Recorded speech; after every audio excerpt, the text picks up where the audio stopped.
여러분 안녕하십니까? 독립기념일 연휴 어떻게 지내고 계십니까? 오늘이 이제 토요일, 내일 일요일, 그리고 월요일 독립기념일까지 여러분들 해피하게 지내시기 바랍니다. 저는 오늘 여러분들과 함께 조금 편안하게 다른 때보다 아이템을 줄여서 그러나 전반적으로 지금 미국의 흐름이 조금 바뀌고 있고 알 수 있는 그런 것들을 전해드리겠습니다. 연방 대법원과 그리고 아주 젊은 나중에 제가 뭐 영어 표현에서도 말씀드리겠습니다마는 캐시디 허친슨이라는 25살의 젊은 여성이 지금 미국을 어떻게 혼자서 바꾸고 있는가.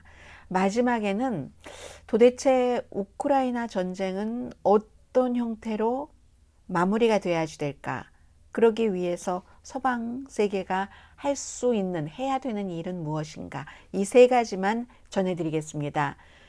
첫 번째 전해드릴 뉴스가 너무나 많은 미국을 포함하고 있고, 그리고 그 가운데 제가 하도 정신없이 연방대법원에서 판결이 나와서 하나는 빠뜨린 것이 있는데, 한국에서 살고 계시는 분들은 뭐 인디언 레저베이션, 체로키 피플 뭐 이런 스토리를 많이 노래로서 접하기도 하고, 그 뒤에 저도 이제 체로키 피플의 그 스토리를 조지아 그쪽부터 막 슬프게 막 그 미국 사람에 의해서 쫓겨나고 또 쫓겨나고 하다가, 그래서 이제 막 눈물의 트레일이라고 해서 눈물을 뚝뚝 흘리면서 가고 해서 정착한 곳이 오클라호마고, 오클라호마는 그래서 지금도 동부 지역의 반 정도는 이렇게 뭐 체로키 피플, 인디언 부족지대고, 이런 것에 관한 연방 대법원의 판결도 나왔거든요. 인디언 부족 입장으로 볼 때는 슬픈 판결이고, 또 놀라운 것은 닐 고서치라는 보수 중에 보수인 연방 대법관도 브렉 캐버나우라는 신임 대법관이 이 체로키 피플, 인디언 그 피플들을, 원주민 피플들을 마음 아프게 한 이 판결에 대해서 강하게 비난을 했습니다. 이것도 제가 오늘 전해드리겠는데, 아주 뉴스가 너무 많다 보니까 주중에 미처 전해드릴 수가 없었던 그런 것들, 먼저 연방 대법원부터 보겠습니다. 낙태 권리는 박탈했고, 앞으로 아마 여러분들께서 주 경계를 드나드는 일을 많이 하고 계시는 분이라면은 어쩌면 주 경계에서 배가 조금 부른, 아니면 배가 많이 부를 수도 있고, 뭐 그건 개인 차에 따라서 다르지만 그런 여성이 체포되는 것을 보실 수도 있습니다. 조 바이든 대통령이 한 얘기입니다. 본인이 살고 있는 주에서 낙태가 금지돼서 다른 곳으로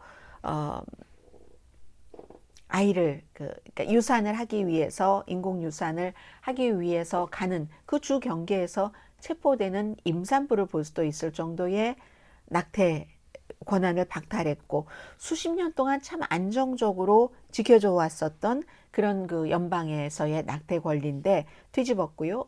종교 분리는 없앴고, 두 가지 판결로, 하나는 종교 학교에도 세금이 들어갈 수 있다, 공립학교인데도. 그리고 또 하나는 그 풋볼 코치가 그 가까이에서 학교에서 뭐 정해놓은 이런 곳이 아닌 그런 곳에서도 경기 끝나고 나서 학생들 모아서 함께 기도할 수 있다 하는 것. 총기는 자유롭게 가지고 다닐 수 있다, 허가받지 않아도 집 밖에서. 또 환경 규제 바꾼 것 그제 좀 말씀드렸었죠. 이것은 연방 정부의 권한을 축소하려는 것입니다.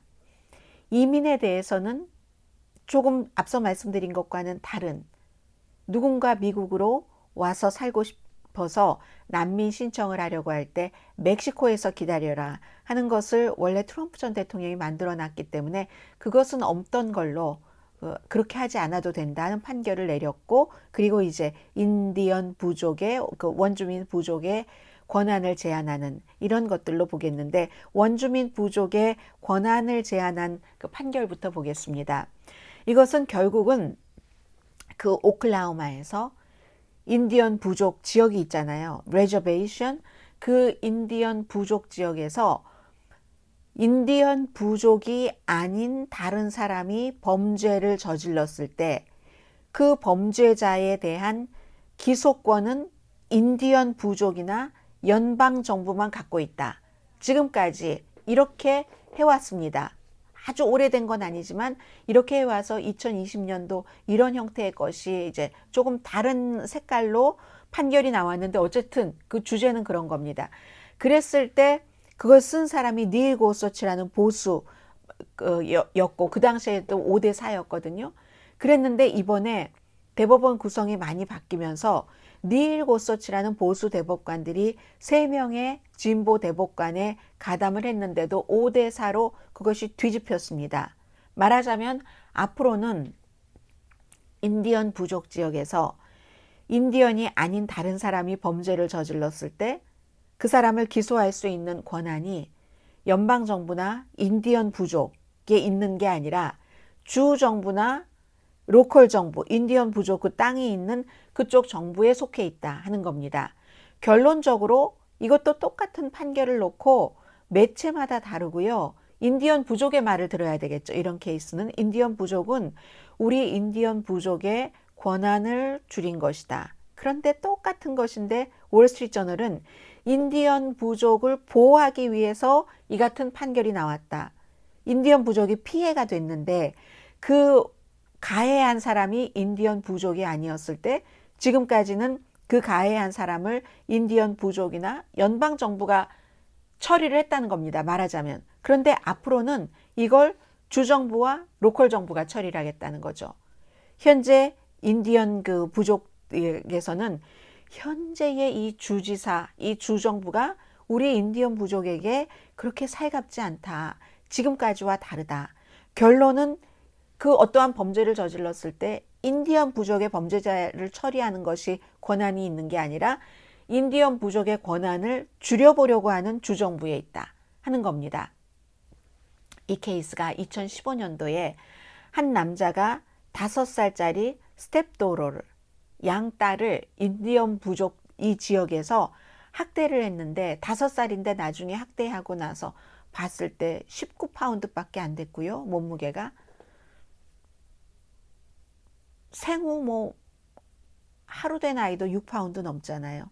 5살 된 아이가 19파운드밖에 안 됐고 그리고 막 얼굴 같은데 온갖 배설물이 다 묻어져 있었고 영양실조가 걸렸고 그래서 이제 연방정부에서 이제 기소를 해서 연방정부는 과거에 연방정부에서 인디언 땅을 야금야금 다 먹어가면서 인디언들에게 한 약속이 있잖아요. 너희들의 자치권을 주겠다는. 그렇기 때문에 이 케이스는 연방정부와 인디언 부족이 좀 가깝게 가고 그리고 주정부는 오클라호마가 또 워낙에 보수적이고 하니까 인디언 부족의 권리를 많이 주는 것을 원치 않고 이런 상태에서 아무튼 그 당시에는 2015년도에는 이 사람이 연방정부에 의해서 기소가 돼서 어린이 학대죄 그리고 또 다른 죄 등을 통해서 35년 징역형을 받았습니다. 미국에서 어린이 학대죄가 아주 심각하잖아요. 그런데 나중에 어필해서 이게 좀 감형이 됐고 이 사람이 이거 틀렸다 하고 도전을 했기 때문에 연방 대법원까지 이 케이스가 올라갔는데 부족이 하는 게 아니야. 주정부가 하는 거야. 이렇게 판결이 난 겁니다.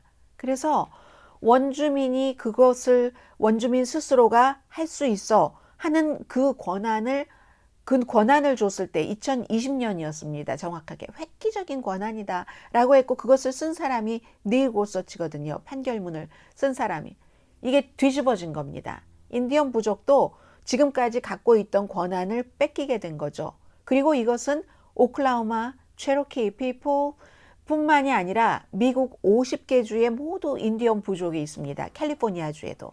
그 모든 인디언 부족에게 해당되게 되는 케이스입니다.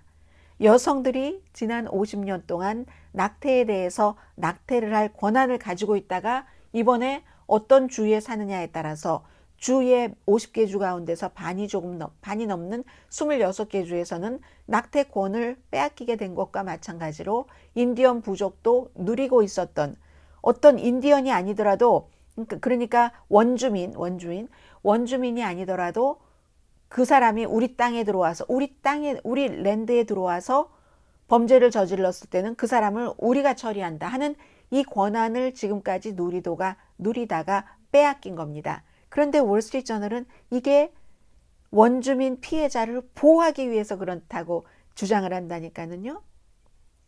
보호하기 위해서 그렇다고 생각을 하고 그러면 왜 인디언 부족들이 여기에 대해서 너무 강하게 반발을 하겠습니까? 그러니까 이런 사건은 그 원래의 그 해당되는 당사자에게 물어봐야지 하는 거죠. 월스트리트 저널이 이렇게 저렇게 인디언 부족에게 좋은 거야 하고 재단할 일이 아니죠. 인디언 부족에게 나쁘다면 인디언 부족에게 나쁜 거죠. 그렇기 때문에 이제 모든 그 매체의 뉴스를 들으실 때도 이런 것을 감안을 하셔야 되고, 저는 가능하면 그런 것을 감안하면서 보도를 해드리려고 노력을 하고 있습니다. 자, 그런 것이고요. 해서 케이스 말씀드렸고, 여기에 대해서 아니야, 주정부가 해야지 돼 라고 판결문을 쓴 브렛 캐버나우는 뭐라고 얘기를 했냐면, 헌법은 주정부가 부족 지역도 관할하도록 하게 돼 있다. 그러면 불과 2년 전에 판결을 내릴 땐 그게 아니었다는 거예요. 그게 아니잖아요. 헌법에 대한 해석도 어떤 대법관이 해석을 하느냐에 따라서 다른 겁니다. 브렛 캐버나우는 인디언 지역도 그 주에 속하잖아. 주의 바깥이 아니지? 딱 떨어져 있는 곳이 아니잖아. 그러니까 주에서 분리되지 않아. 그리고 헌법은 주정부가 그 안에 있는 모든 지역을 관할하도록 했어 라는 게 브렛 캐버나우의 얘기입니다. 그러니까 2년 전에 인디언들에게 그 같은 권한을 준 판결을 내렸던 닐 고서치는 1831년, 어느 매체는 31년이라고 어느 매체는 32년이라고 하는데 제가 거기까지는 조사하지 못했습니다. 대세 지장 없는 것 같아서 다른 것 조사하느라고요. 그 당시에 존 마샬 그 대법관이 판결문을 딱 쓰면서 인디언 부족은 그들의 주권을 갖는다라고 판결을 했습니다. 의회가 뒤집기 전에는 이런 단서를 붙여서. 그런데 그때 대통령이 앤드류 잭슨이었거든요. 앤드류 잭슨 대통령과 그 뭐 주변 사람들이 그 말을 듣지 않았어요. 이게 조지아 여기에 해당되는 건데. 그래서 이제 체로키 피플들이 눈물을 흘리면서 막 쫓겨오고 오클라호마 쪽에 정착을 하게 되죠. 그것이 그 당시에 지켜지진 않았지만 그 판결문은 위대한 판결문이다 라고 얘기를 합니다. 연방 정부가 원주민 부족에게 약속을 하지 않았는가. 당국이 간섭하지 않는다고. 자그마한 주 당국은 대신에 연방이라는 것은 전체를 총괄하니까 있어야 되잖아요. 그리고 이것은 연방 정부가 원주민에게 약속을 한 거니까 그 약속을 끝까지 지키면서 아무래도 연방 정부는 어떠한 보수적이고 원주민을 싫어하고 뭐 말살하기를 원하는 지도자가 지도부에 들어갈 수도 있고, 그러한 것에서 연방 정부는 적어도 보호를 한다는 거겠죠. 더군다나 그 연방 정부가 뭐 좀 연방 정부의 최고 수장들이 원주민 보호에 앞장서는 사람이라면, 지금 그렇게 돼 있습니다. 그래서 닐 고서치는 미국의 오랜 역사가 아닌가. 당국이 그 레저베이션에서 살고 있는 사람들에게는 최대한의 권한을 준다는 게, 그들의 땅을 뺏어서 사는 사람들이 미국 사람들이잖아요. 총과 칼과 그 다음에 그 인디언들이 그 면역력이 없는 깨끗하게 자연 속에서 사는 사람이에요. 그런데다가 막 병균을 뿌리고 해서 니콜라스 크리스토프라는 뉴욕타임즈 그 컬럼리스트 얼마 전까지 했었던 그 사람이 쓴 유명한 그 책이잖아요. 책 제목도 똑같아요. 총, 그리고 뭐였죠? 이 병균, 총, 건, 또 뭐였죠? 하나가? 제가 말씀드리고도 모르겠네요. 저 옆방에 책이 있는데 가지고 올까요? 그래서 이제 원주민 피해자를 법정에서도 오래 학대해 왔다. 닐 고서치 연방 대법관이 이 문제는 이렇게 다르게 됐습니다. 그래서 한때 어느 정도 굳건했었던 원주민에 대한 연방 정부의 오랜 수백 년의 약속이죠. 200년도 넘는 그 약속도 이번에 연방 대법원이 6대3 보수 대 진보가 그렇게 기울어짐으로 인해서 보수 중에서 한 명이 진보 쪽으로 기울었음에도 불구하고 원주민의 권한도 약해지고 있다. 이 말씀을 드립니다. 오클라호마뿐만이 아니라 다른 모든 주에 해당이 되는 겁니다. 그리고 이제 환경청 보호의 권한을 연방 그 대법원에서 과감하게 줄인 것. 어떠한 석탄 회사와의 이 소송에서 그 연방정부 환경청이 뭐 일일이 이산화탄소 이런 거 규제할 수가 없어. 뭐 발전소에 대한 것이라면 모르지만 이런 식으로 결론은 그거거든요. 아주 이 내용도 복잡한데 왜 이렇게 코가 간지럽죠? 결론은 그거거든요. 이 연방 정부가 어떠한 규제를 하지 말아라. 그런 부분이요. 그래서 석탄 생산자에게 유리한 판결을 내린 거죠. 이것은 곧 바이든 행정부의 이산화탄소 배출량 줄이기. 여기에는 이러한 판결로는 그 목표를 2030년, 2035년까지의 그 목표를 이룰 수가 없습니다. 미국이 목표를 이루지 못하면서 다른 나라에 당신들도 미국과 세계 앞에서 약속한 기후변화를 막기 위해서 여러 가지 하기 위한 것 지키십시오. 할 수 있겠습니까? 아주 큰 문제죠. 미국이 또 그 석탄 화력발전소에서 나오는 그 온실가스가 너무 엄청나게 많은 그 국가이기 때문에요. 이것도 이제 5대 4였거든요. 여기는 존 로버츠 연방 대법원장이 민주당 쪽으로 가담을 한 겁니다. 아무튼 미국의 클린 정책은 이로써 굉장한 타격을 받게 됐고, 엘리나 케이건이 이제 반대쪽 입장에서 그 판결문을 쓰면서 우리 시대에 가장 시급한 문제가 환경 아니냐. 그런데 이 여론과도 맞지 않고 정말 좌절감을 주는 것이고, 이 같은 배출을 연방 환경청에서 막지 않고 가만히 둔다면 올해 태어난 아이들은 정말 그 동부 쪽에서 바다가 그냥 다 땅을 삼켜버리는 그런 동부 해안을 볼 것이다 라고 얘기를 했습니다. 미국 화력발전소는 뭐 미국뿐만이 아니라 세계에서도 가장 큰 그 이산화탄소 배출원의 뭐 넘버 2인가 뭐 그렇다고 들었는데요. 그래서 그리고도 이제 이산화탄소를 미국이 많이 배출하는데 석탄 그 화력발전소가 그 넘버 1 이유죠. 그래서 이제 이런 문제가 있고, 그리고 연방대법원에서 의회에서 해야지 된다 하는데 의회가 일을 안 하잖아요. 의회가 망가졌잖아요. 그리고 의회가 일을 하면은 이게 지금 연방대법원이 의회보다 더한 판결을 내린 것이나 마찬가지인데, 의회도 공화당이요. 절대로 석탄발전소, 오일회사 이런 데를 많이 지원을 하고 그들로부터 지원을 받기 때문에 공화당이 다수당이 난 이런 것 안 해줍니다. 절대로 안 해줍니다.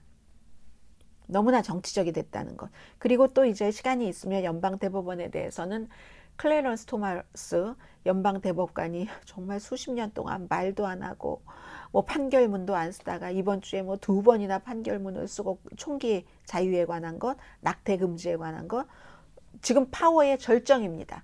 제가 클래런스 토마스 연방대법관을 보면서 야, 오랜 동안 거기서 버티더니 아프리칸 아메리칸이면서도 백인보다 더 하얀 그런 판결만을 내린다고 비난을 많이 받았는데, 그러더니 가장 큰 파워를 지금 쥐고 있구나. 이런 그 인생에 있어서의 어떤 상상하지 못했었던 그 그림을 보고 있거든요. 그 파워는 역시 백인인 와이프도 아주 잘 누리고 있고요. 그 부분들에 대해서는 이것도 미국에 아주 중요한 것이니까 제가 정규방송 시간이라도 이제 틈을 봐서 전해드리겠습니다.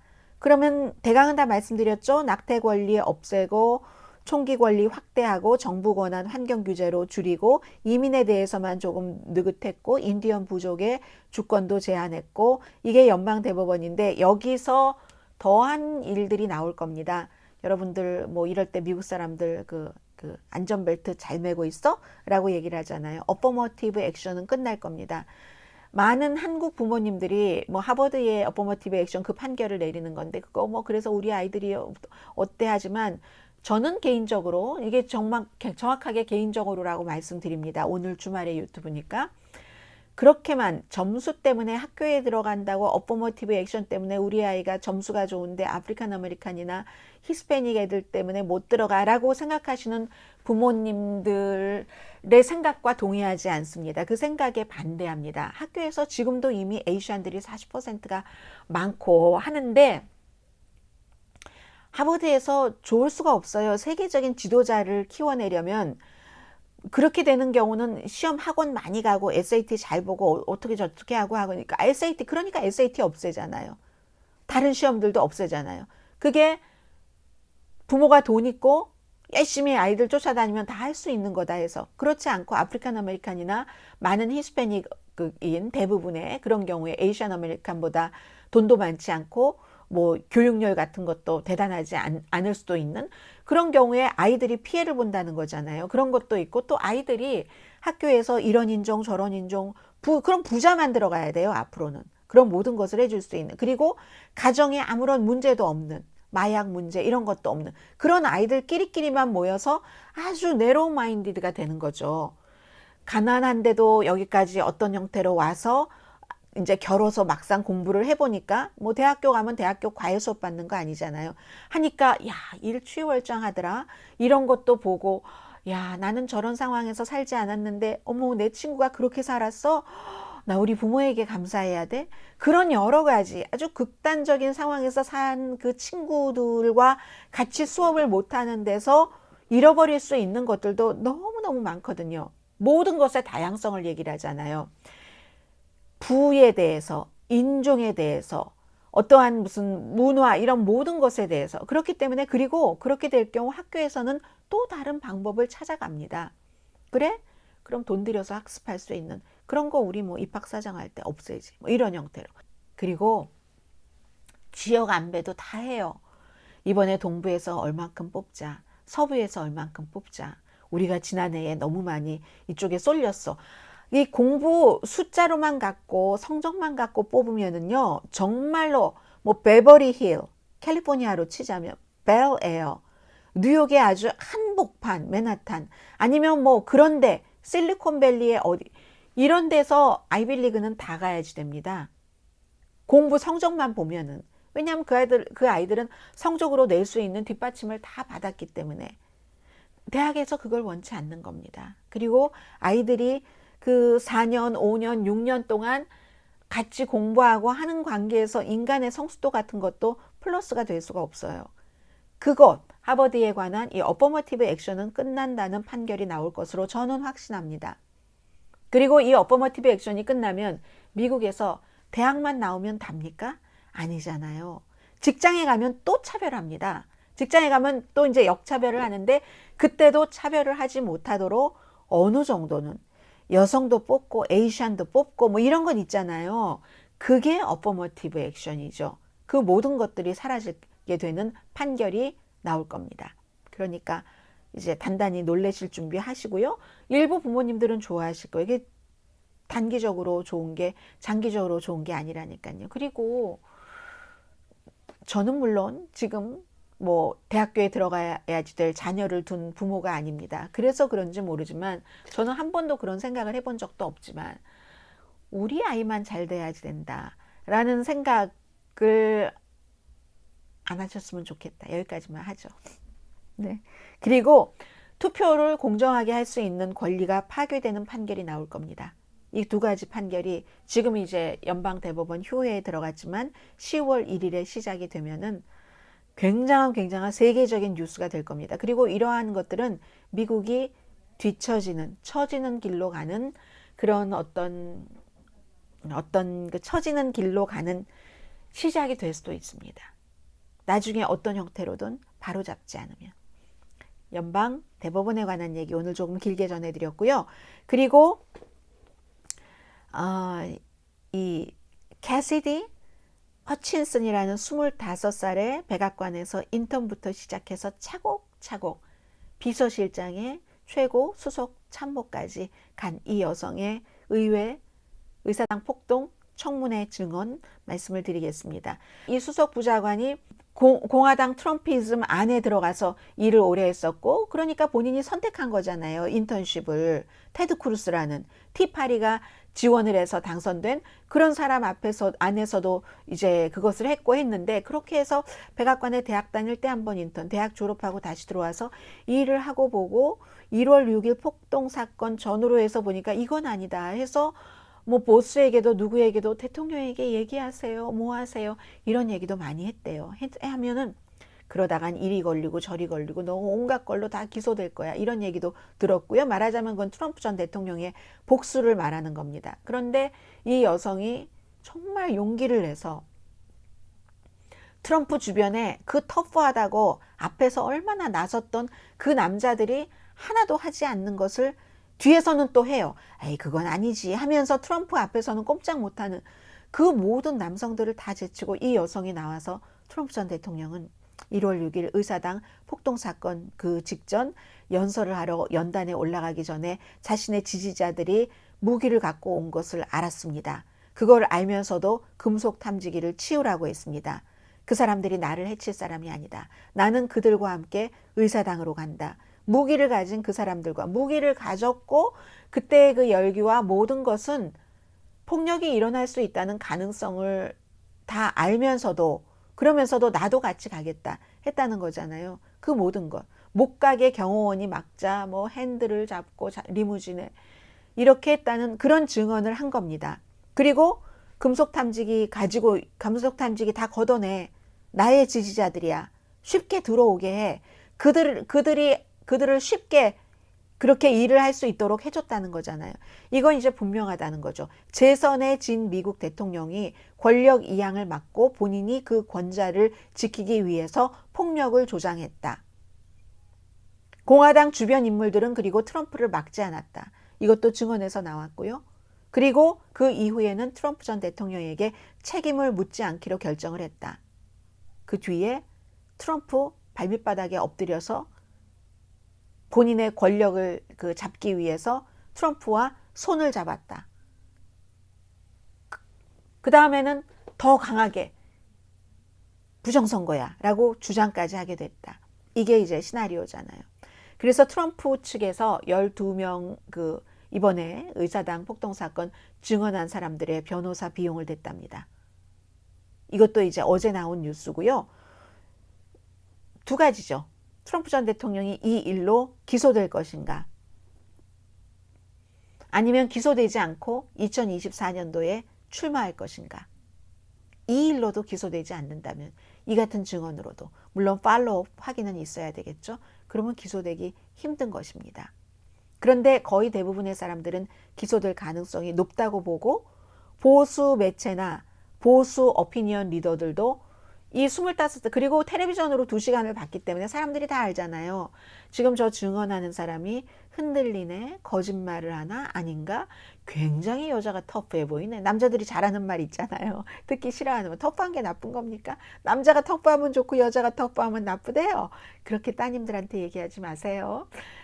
모든 인간은 다 터프함과 다소곳함과 여성 같음과 당당함과 결단력이 다 있어야 되는 거잖아요. 동시에 필요한 때 그것을 하나씩 꺼내서 쓰는 것이고, 그래서 딱 2시간을 보면은 거짓말을 하는구나, 맞는구나, 난 저 사람을 믿고 싶어, 이런 게 나오잖아요. 그래서 25살 거짓말을 할 이유가 뭐가 있겠습니까? 이게 월스트리트저널의 패기 누난이라는 칼럼니스트가 내린 결론이고요. 그래서 공화당에도 합리적인 공화당원이 아직 남아있는 사람들이 있으니까, 더러더러 있으니까, 그리고 공화당 쪽에 기운 무당파, 무소속 정치인이나 무당파 유권자들이 있잖아요. 이 사람들이 지금 허친슨이 증언을 한 그것을 보고, 허친슨 말이 맞네. 허친슨이 들여보내, 뭐 예를 들어 그런 것은 본인이 직접 들은 것이고, 그리고 리무진 안에서 막 그 경호원이 의사당으로 안 가려고 하고 백악관으로 가니까 핸들을 막 잡고 돌리려고 하고 경호원을 때리려고 하고 했다는 건 본인이 본 건 아니에요. 리무진 안에 없었으니까. 그 경호원 옆에 있던 사람에게, 경호원의 관리 요원에게 들었다는 거죠. 중요한 직책에 있는 사람에게. 그런 것들. 그래서 누구를 믿느냐? 트럼프 전 대통령은 거짓말이라고 하고요.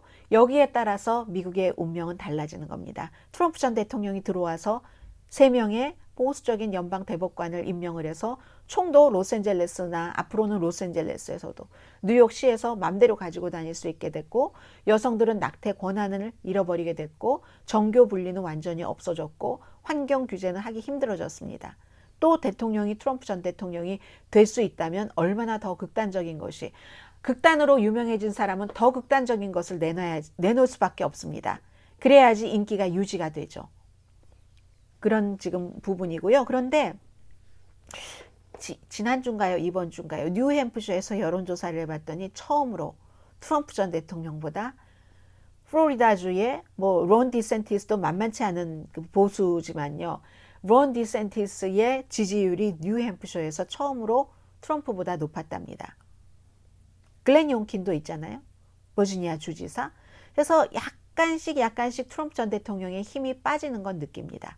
그런데 이제 연방의회에서 뭐 7월 4일 독립기념일 연휴 끝나고 휴회 끝나고 돌아와서 어떤 사람들, 중요한 사람들이 있어요. 뭐 팻 치폴로네 이런 사람, 백악관의 법률 자문이었고 트럼프 전 대통령에게 그 법률 자문을 했었지만 뭐 의사당 폭동 사건이나 가짜로 막 그 선거에 대해서 주장하는 것이나 이런 것에 대해선 경고를 많이 한 사람으로 알려져 있거든요. 그럼에도 불구하고 이 사람은 허친슨보다 나이가 많잖아요. 경력도 많겠죠. 경력도 많으니까 트럼프 월드와 또 백악관에서 트럼프 법률 자문으로 일하는 동안 연관이 많겠죠. 여러 가지 조심해야 될 부분들이 있는 겁니다. 그런데 이 사람이 이제 증인으로 나올지 저는 상당히 주목이 되고요. 왜냐하면 이 사람이 트럼프 전 대통령이 선거인단이 다 정해져서 투표를 다 해서 사실은 12월 15일이었어요. 지난번에 끝난 것인데 가짜 선거인단을 막 주위에 보내려고 했던 명부도 작성하고 이런 모든 그 증거를 이 사람이 갖고 있거든요. 그래서 그게 굉장히 중요하고요. 어떤 사람은 데이빗 브룩스 씨 같은 뉴욕타임스의 공화당인 칼럼니스트는 이런 얘기를 합니다. 공화당에 지금 25살에 그 케이시 허친슨 같은 용기 있는 배짱 있는 사람들이 많이 나와야 돼. 이런 얘기를 하더군요. 그리고 이 모든 것들은 앞에 말씀드린 연방 대법원이나 또 이 의사당 폭동 사건이나 선거와 올해 중간선거와 어떻게 연결되느냐인데 그런데도 불구하고 선거는요 경제입니다. 만약에 투표용지에 낙태에 관해서 이게 있다면은 그게 도움이 많이 되겠죠. 근데 투표의 전체적인 중간선거의 낙태 이 권리 박탈, 뭐 총기 소지 확대, 정교 분리, 없앰 이런 게 들어가 있는 게 아니잖아요. 그럴 때는 사람들이 지금 미국 사람들이 83%가 경제가 좋지 않다고 생각하고 방향이 잘못됐다고 생각을 하니까 경제가 문제를 결정을 하게 되는 겁니다. 경제와 인플레이션이 그럴 가능성이 높죠. 더 분열된 나라가 선거 이후에 될 가능성 상당히 많다고 말씀드립니다. 특히 웃으면서 슬픈 뉴스를 제가 지금 전해드리고 있네요. 아이 참. 그리고 세 번째 우크라이나를 말씀드리겠는데 오늘은 조금 이 앞으로를 내다볼 수 있는 것을 정리를 해보겠습니다. 기본적으로는 뭐 지금 아파트먼트도 한 채도 아니고 또다시 뭐 폭발도 시켰고 민간인들 사망자 나오고 뭐 우크라이나군이 그 전략적인 섬 스네이크 섬에서 나토군의 무기로 러시아군을 물리쳤습니다. 밀어냈습니다. 그런가 하면 돈바스에서는 여긴 남부고요. 스네이크 섬은 돈바스에서는 이제 러시아가 이기고 있고 지속적으로 아주 그 포격을 가하고 있죠. 민간인이 대피하는 것을 불가능하게 다리 다 끊어놓고 도관에 든 쥐로 하고 그리고 아예 아파트먼트를 폭격하잖아요. 9층짜리를.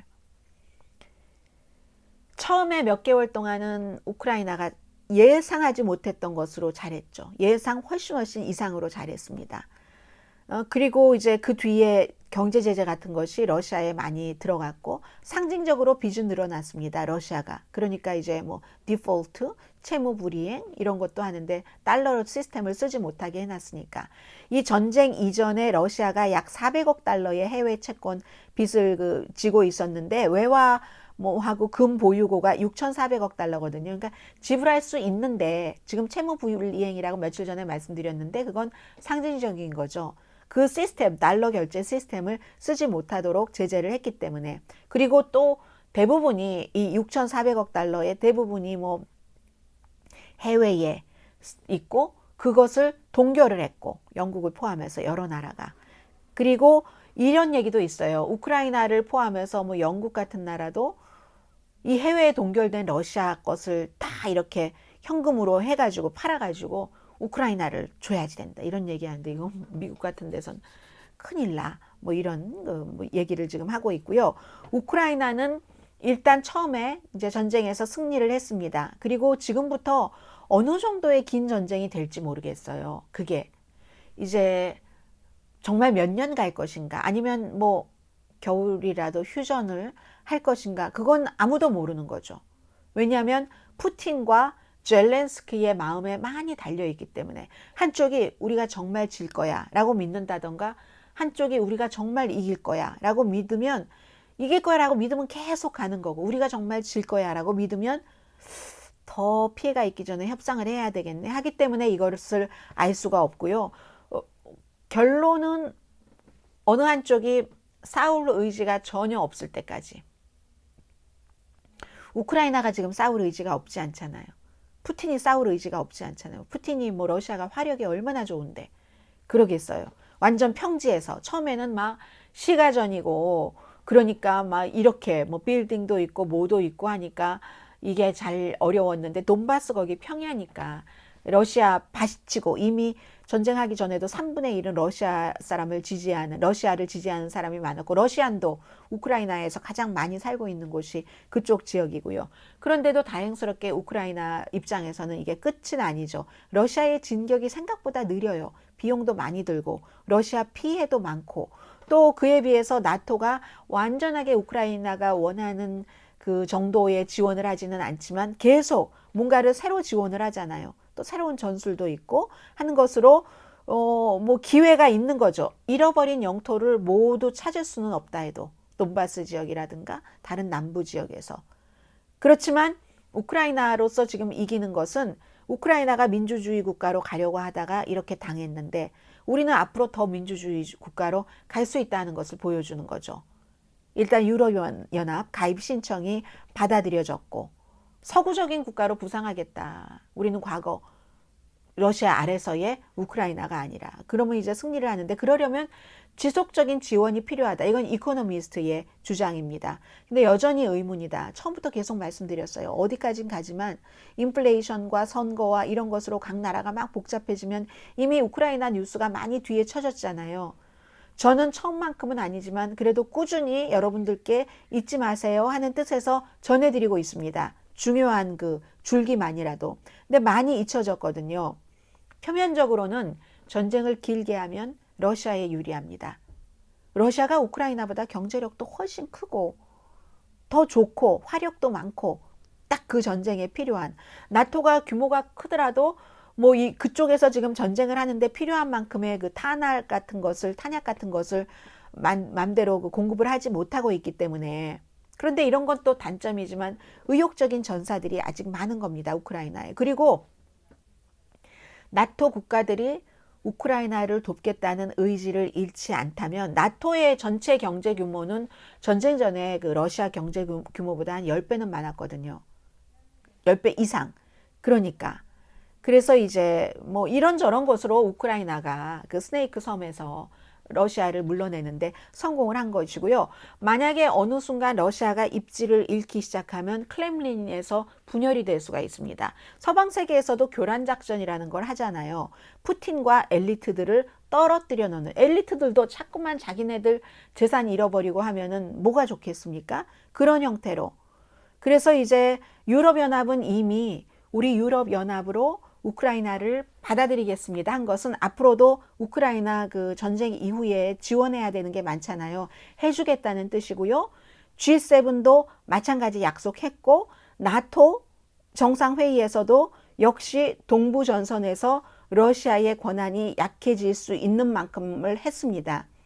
핀란드, 스웨덴, 나토 가입 정식으로 초대를 했고 나토에 대해서는 내일 한국 밖에서 보는 한국 시간에 조금 더 전해드리겠습니다만은 러시아 위협을 인정을 했고 또 중국도 위협이다 라고 얘기를 했고 그런데 서방이 언제까지 지금 이 상태의 감정과 지원을 계속 유지할 수 있을 것인가가 문제죠. 우크라이나가 매달 50억 달러의 적자를 보고 있습니다. 그리고 다른 나라들도 힘들어지면 미국도 당장 11월 되고 선거 되고 경제 되고 지금 뭐 밖에 나가보시면 가솔린 값 이런 거 되고 하면은 힘들잖아요. 우리가 언제까지 우크라이나를 도와야 돼?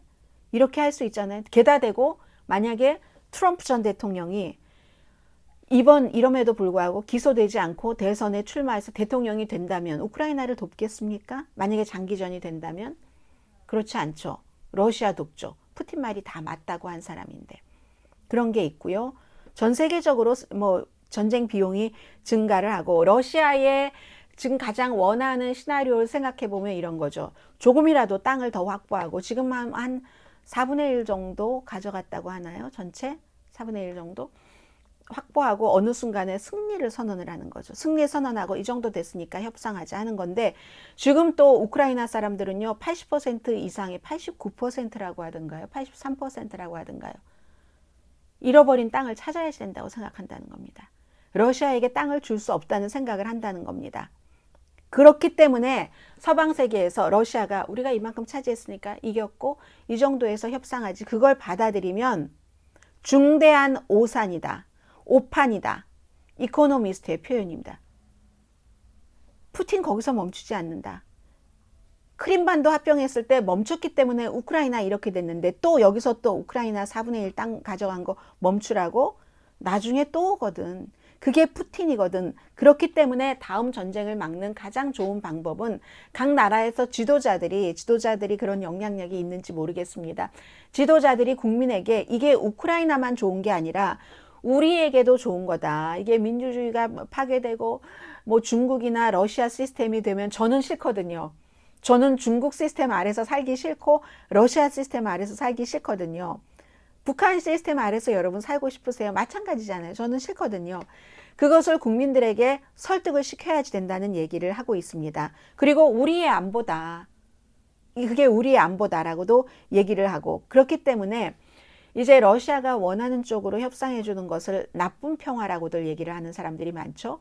나쁜 평화를 우크라이나에 강요를 하면 러시아 결국은 최종적으로 여기저기 하다가 핵 위협을 멈추지 않을 것. 그래서 가장 좋은 방법은 러시아를 지게 하는 거야. 전쟁이 예를 들어 푸틴이 원하는 대로 길게 나가면 러시아 사람들도 힘들잖아. 우크라이나 사람들도 힘드니까. 그래서 어떤 형태로든 여기서 이겨야지 되고, 그 이긴다는 것은 우크라이나를 생존 가능하게 하고 주권적으로 하고 서구지향적인 국가로 굳건하게 하는 것을 뜻한다. 이거는 이제 어느 정도 성공을 하는 것 같아요. 우크라이나 사람들도 원래 러시아 쪽이었던 사람들을 빼고는 이 상태에서 러시아를 좋아하겠습니까? 그렇지 않죠. 특별하게 이득이 있다면 모르지만 본인에게 러시아가 점령함으로 인해서 내가 갑자기 갑부가 된다던가 큰 권력이 생긴다던가, 그래서 우크라이나를 지켜야지 된다, 이런 얘기를 했고요. 네, 오늘 영어 표현을 하나 말씀드리겠는데, 그 캐시디 허친슨에 대해서 트럼프 전 대통령이 사람을 시켜서 허친슨에게 그랬다고 하잖아요. 너 뭐 거기서 뭐 의사당에서 뭐 증언하면 재미없을 줄 알아? 뭐 이런 식으로요. 그러면서 그 트럼프 전 대통령은 트럼프가 직접 한 게 아니라 사람을 시켜서, 트럼프 전 대통령이 네가 증언한 거 다 트랜스크립 읽을 거야. 그러니까 증언하기 전에. 그러니까 알아서 해. 뭐 살살 해. 뭐 예를 들면 그런 거잖아요. 그럴 때 명심해. 잊지 마라. 기억하고 있어. 할 때 bear in mind. bear in mind. 마음속에 품고 있어. bear in mind. 트럼프가 will be reading the hearing의 transcript 라고 얘기를 합니다. bear in mind. 너 명심해. 이렇게 협박적으로 명심할 때도 bear in mind를 쓰고요. 또 하나는 she showed more guts. 어떤 트럼프의 남자보다도 더 그 gut를 많이 보여줬다. 우리가 gut feeling 할 때 뭐 본능, 직관 이렇게 얘기하잖아요. 이때는 배짱, 용기. 그래서 제가 앞서 말씀드린 공화당도 이 25살의 허친슨과 같은 거치가 있는 사람이 많아야 돼 라고 얘기를 하는 겁니다. 오늘 다 두 개 다 허친슨에 관한 것이었어요. 명심해. 트럼프로부터 온 말 bear in mind.